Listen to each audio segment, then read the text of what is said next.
Ave Maria. ഇന്നത്തെ വചന വായന. ഇന്നത്തെ ഒന്നാം വായന പുറപ്പാടിൻ്റെ പുസ്തകം 19-ാം അധ്യായത്തിൽ നിന്ന്. ഈജിപ്തിൽ നിന്ന് പുറപ്പെട്ടതിൻ്റെ 3-ാം മാസം 1-ാം ദിവസം ഇസ്രായേൽക്കാർ സീനായ് മരുഭൂമിയിലെത്തി.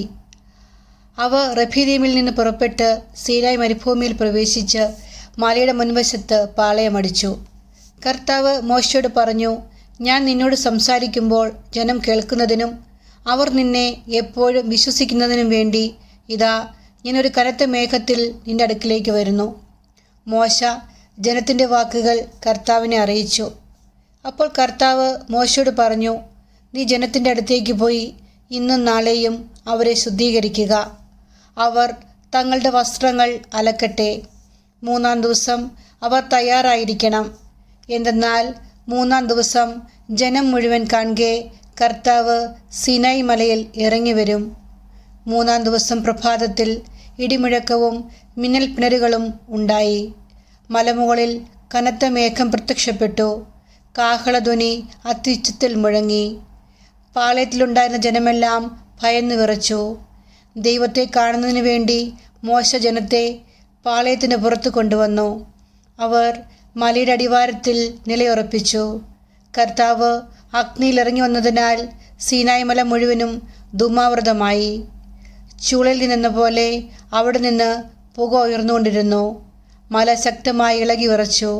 കാഹള ശബ്ദം ശക്തിപ്പെട്ടുകൊണ്ടേയിരുന്നു.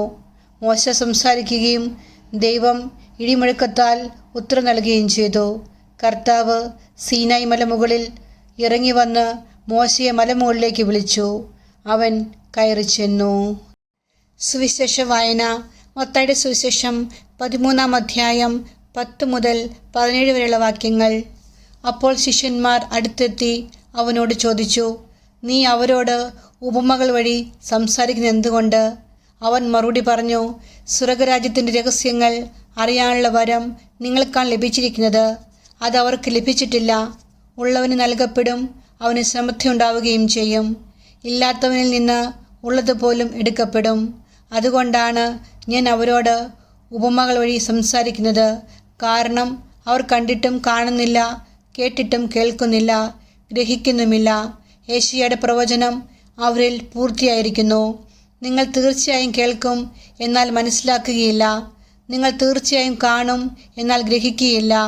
അവർ കണ്ണുകൊണ്ട് കണ്ട്, കാതുകൊണ്ട് കേട്ട്, ഹൃദയം കൊണ്ട് മനസ്സിലാക്കി മാനസാന്തരപ്പെടുകയും ഞാൻ അവരെ സുഖപ്പെടുത്തുകയും അസാധ്യമാകുമാറ് ഈ ജനതയുടെ ഹൃദയം കഠിനമായി തീർന്നിരിക്കുന്നു.